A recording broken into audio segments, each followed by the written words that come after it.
Boa tarde pra você. Boa tarde. Que bom que você topou voltar aqui, né? Com certeza. O pessoal já tava cobrando. Falou, poxa, eu perguntei lá daquela dieta, falei um caso aqui da minha casa e tava querendo saber a resposta. Mas hoje a gente vai responder. Vamos lá. Vamos começar então, gente? Dá pra gente colocar aqui na tela a primeira pergunta do pessoal de casa? Vamos dar uma olhadinha? A Jane Azevedo. Eu faço jejum intermitente de 13 horas. Isso faz mal pra saúde, doutora?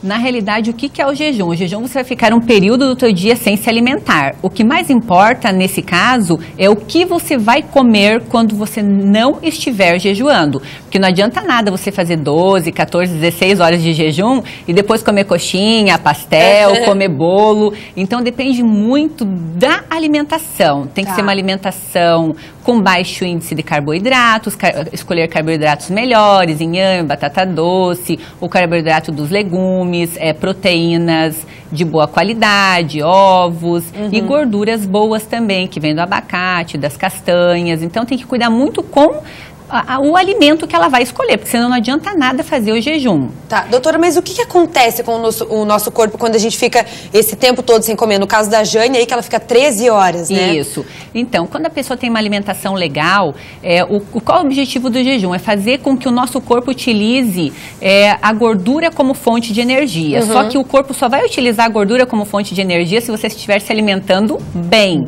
Porque senão essa rota metabólica, ela não acontece. E porque tem muitos caminhos até chegar à queima de calorias. Então, se você estiver com uma alimentação muito alta em carboidratos, açúcar, doce, pães, isso faz com que libere muita glicose, aumenta o nível de insulina, e a insulina é um dos hormônios que controla os depósitos de gordura no nosso corpo. Então, a insulina pega o excesso desse carboidrato refinado e aumenta o depósito de gordura e bloqueia a ação dos outros hormônios que que o objetivo é queimar calorias. Então, o jejum intermitente, ele não funciona se a pessoa não estiver escolhendo bem os alimentos que ela vai consumir. E também depende muito da questão metabólica, porque se tiver com o cortisol muito alto, um nível alto de estresse, se tiver com uma tireoide preguiçosa, de repente não vai ser um bom momento para ela fazer o jejum. Isso, então não é para qualquer pessoa. E tem que ser avaliada bem detalhadamente para ver se ela pode. Maravilha. Gente, o nosso número do WhatsApp está aparecendo aqui na sua tela, então anota aí, já manda a sua pergunta, aproveita que a doutora está aqui hoje.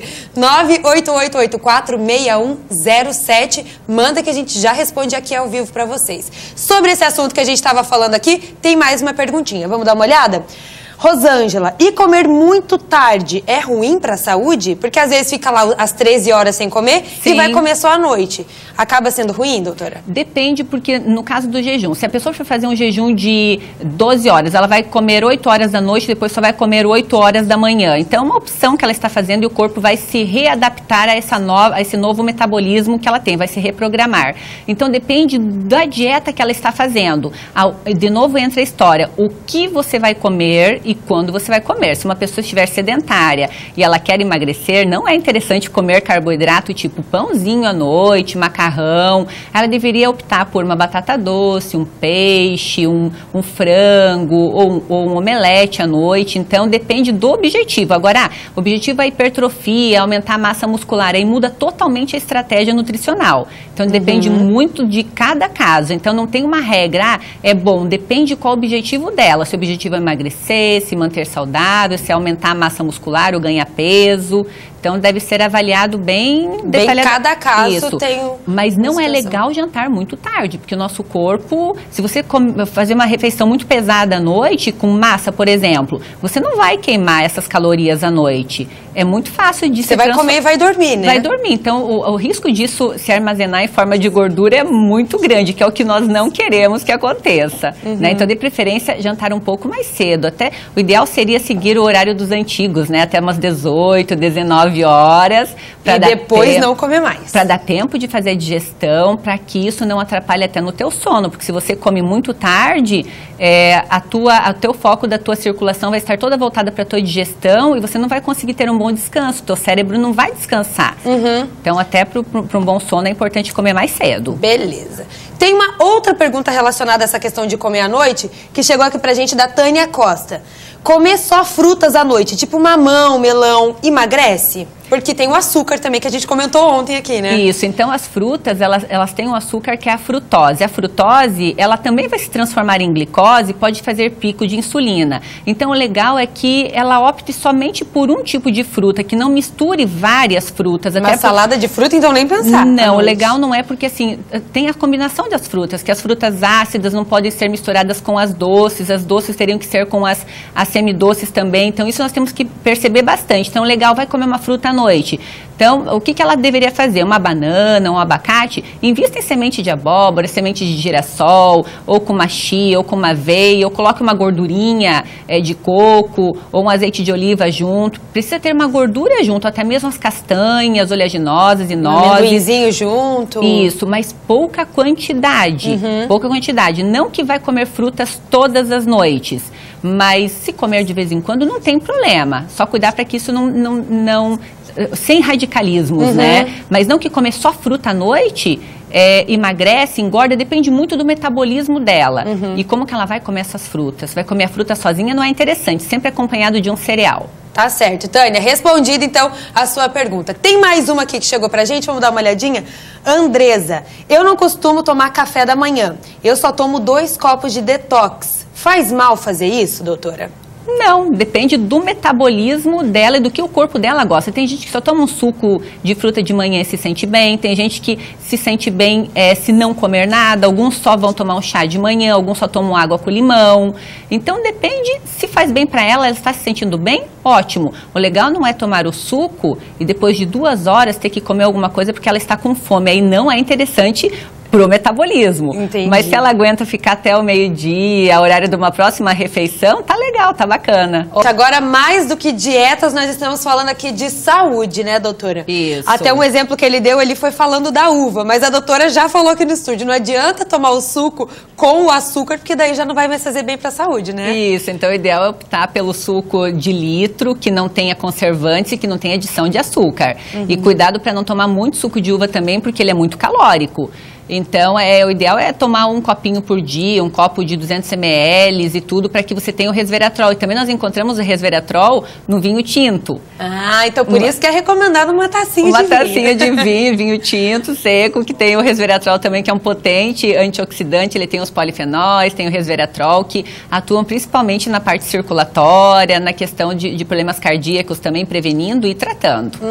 Os antioxidantes, a gente estava vendo ali na reportagem, até comentando aqui, tem a ver com essa questão dos radicais livres. Você pode explicar um pouquinho melhor pra gente, doutora? Isso. Então, o oxigênio, ele é essencial para a vida, mas também ele pode ser tóxico para células. E nós sabemos que parte do oxigênio que nós respiramos, ele vira um radical livre, que é uma molécula instável que ela pode lesar as células. E onde que a gente encontra esses radicais livres? Numa dieta muito rica em açúcar, em carboidratos, no exercício físico, quando ele é prolongado e intenso, em pessoas que são fumantes, em quem bebe muito. Até o exercício, então, em grande quantidade, pode fazer mal para a saúde, pode fazer em mal. Excesso. Isso, até a restrição do sono, quem tem insônia crônica, ansiedade crônica, quem usa medicamento.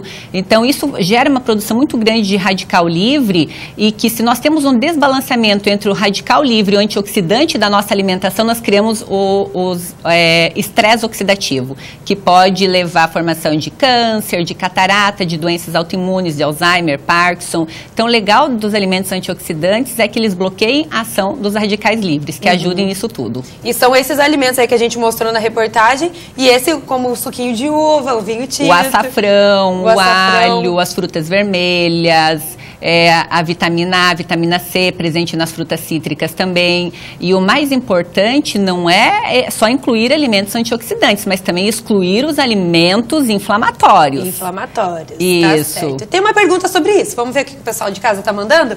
A Beatriz, eu tenho problema de retenção de líquido. Eu posso fazer dieta com os sucos antioxidantes? É que depende da onde que está vindo a retenção de líquidos dela. Pode ser um problema renal, pode ser um problema circulatório, pode ser baixa ingesta de líquidos, pode ser a tireoide que esteja preguiçosa, então ela tem que ir na causa do problema. Só o suco detox, o antioxidante, não vai resolver o problema se a gente não sabe de onde que está vindo. Entendi. O que ela pode investir em alimentos que são diuréticos, né? Para tirar aquele líquido ali. Chás e isso tudo ajuda, mas só isso não, ela tem que descobrir descobrir de onde que está vindo. Ótimo. Mais uma perguntinha, dá tempo da gente colocar rapidinho? Edna, eu estou amamentando, eu posso fazer dieta? Depende da dieta. Se for uma dieta restritiva, não, porque ela precisa de nutrientes para alimentar o bebê. Então, legal que a dieta dela seja uma dieta muito nutritiva e que conte com bastante nutrientes, carboidratos equilibrados, as gorduras, as frutas, legumes. O legal não é dieta restritiva, mas ela já pode se cuidar, com certeza. No caso da Edna, que nem pensar em fazer jejum. Não, nesse caso não é o momento mais apropriado porque a criança depende da alimentação dela para se desenvolver e para crescer. Então ela vai ter outro momento para ela fazer dieta. O legal é que ela vai reduzindo os alimentos, escolhendo os alimentos mais saudáveis, porque não só ela vai se beneficiar, como a criança também. Criança, nesse caso tem uma pessoinha a mais aí, Isso né, mesmo. Doutora, muito obrigada. Eu acho que deu pra gente responder todas as perguntas do pessoal de casa. Muito obrigada você vir mais uma vez aqui no Ver Mais para ajudar a gente com essas dúvidas. Obrigada pela oportunidade. Obrigada.